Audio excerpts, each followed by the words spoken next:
just started recording. Okay, so this is the stage where a lot of contamination may happen.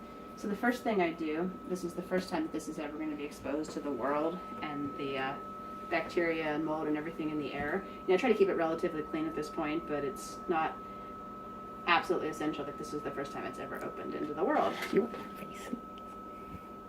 It's fine.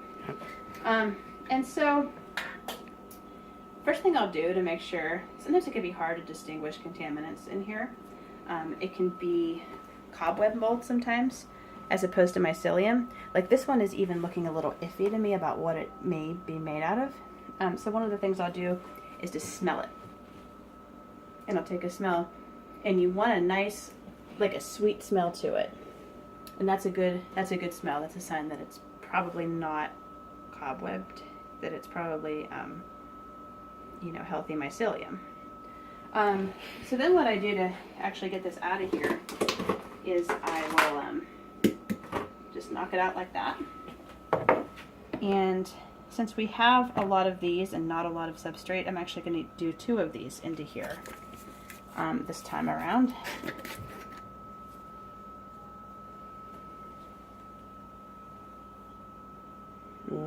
It's a different color too. Yeah. I don't know if that's starting to... Smell? Yeah. I can't quite smell the same sweetness to it. This one smells... This one is... It smells kind of the same to me. Is it? Okay. Maybe I'm just getting used to the smell. I don't know about sweet or not sweet. Mm-hmm. What does a cobwebby look like? It's a lot more like fuzzy looking than the mycelium are going to grow in these really strong ropey strands, and cobweb mold tends to mean like it tends to grow like really quickly and disperse, and it's real fluffy and light looking, but the smell is off. The smell smells like not the worst mold ever, but it smells like a mold anyway. So I think these are good.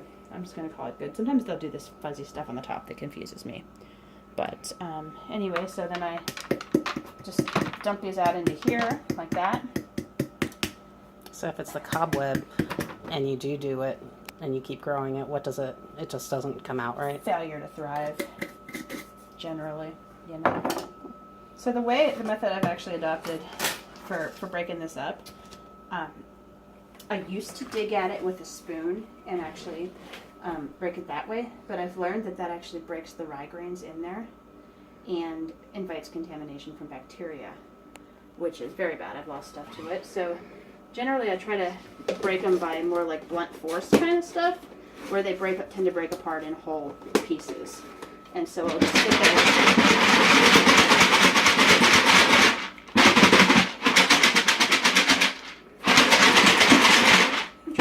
it most of it.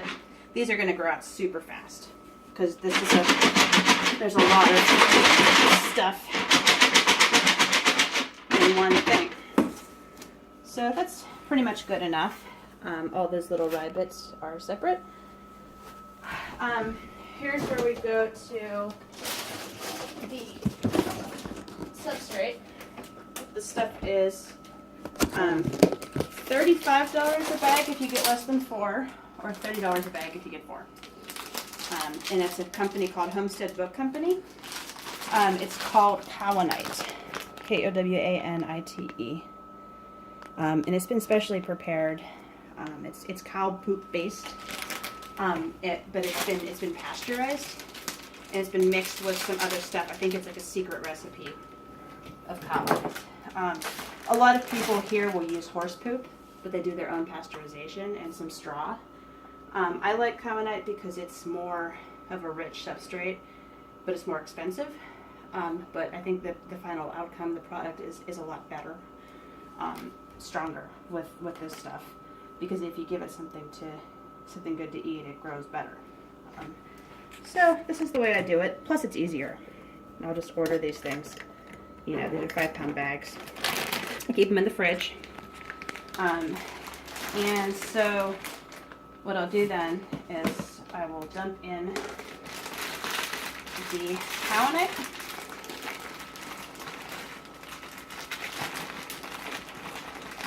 This mixture, they can vary a little. This one looks like it's pretty nice and wet. Like some of them in a kind of like late summer, sometimes they're not very, very moist. So we're eating cow poop. Yeah, basically. But it's been, it's been pasteurized at least. 200 degrees is pasteurization temperature. And I just mix that up as good as I can. Pretty simple process. Try to get it all through out there.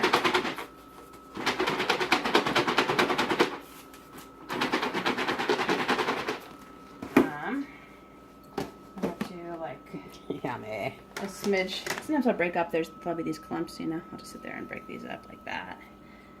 More cow poop action. Yummy. Earthy. Yeah. And then I'll just fill it, kind of to the brim.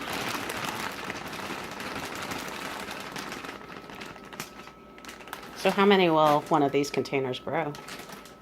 This will be probably about, I'd say, an ounce of dried mushrooms. And you can rehydrate them, put them in soups, that kind of thing, or whatever you like to put them in. Sometimes they'll grind into a powder. It can be really useful for other applications.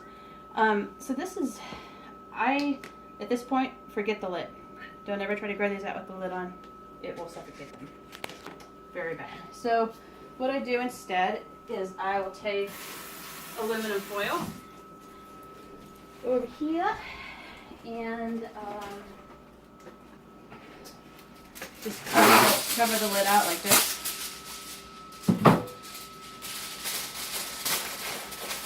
And this allows a bit more air to get to them. They're a bit happier. I will make some air holes, like kind of get some aggression out. Stab. Yeah. And then one of these produce bags, again, they go back into the produce bags to keep the bugs out. Bugs are bad. They eat them. What kind of bugs? They are fungus gnats, Uh, and they're just, they spread bacteria with their feet and other kinds of, this bag isn't big enough.